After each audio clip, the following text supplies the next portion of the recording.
At eto na nga, katatapos ko na mag-coach pa sa isang customer na matagal na at pasalamat ako hindi ako binibitawan.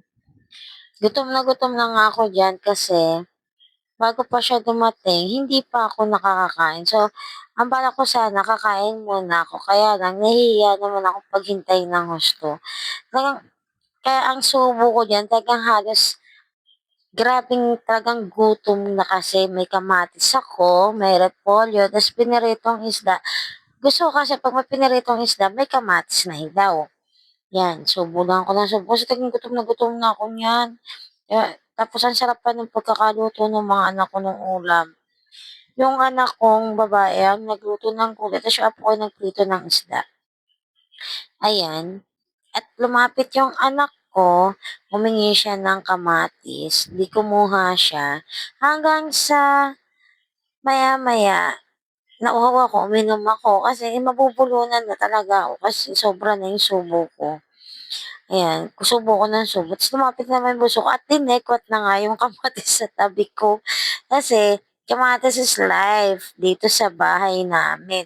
So, once na may pinirito, hindi puwedeng mawala ang kamatis sa aming lamesa. Tsaka madalas ang inuulam namin talaga kamatis na may asin, o kaya talbos ng kamote na may bagong isda, o kaya bagoong na may kalamansi, mga simpleng patahe, gano'n. Pero mahilig din naman kami sa masarap, siyempre wala naman taong ayaw masarap pagkain.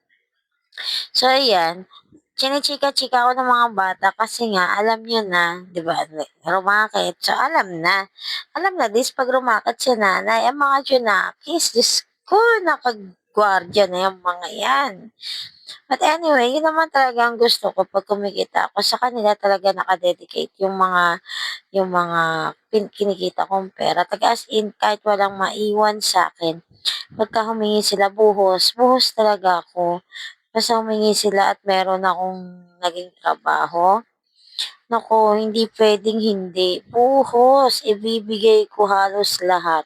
Kaya masaya ang mga anak ko kapagka may mga customers ako na pumupunta sa bahay kasi hindi na nga ako maalis, kumikita ako, tapos nandiyan lang, pagkatapos kong kumita diretso sa kanila. Ayan, nagpabili nga sila ng soft drinks niya kasi parang gusto ko rin ng soft drinks. Ayan, kain na ako ng kain hanggang sa naubos ko na nga. Ayan, basta hanggang sa huling subo ko, talagang ini-enjoy ko yung pagkain ko. Pati soft drinks ko, Diyos ko sarap na sarap ako diyan. Kasi nga ang sarap kumain 'pag pagod na pagod ka, tapos gutom na gutom ka, 'di ba? Ang sarap-sarap kumain ng gano'n. And then, pinakisuyo ko yung gamot ko kasi siyempre alam niyo na 'pag may edad, ayan, dahil gabi na, Amlodipine ang iniinom ko sa gabi para iwas high blood, iwas cholesterol. Thanks.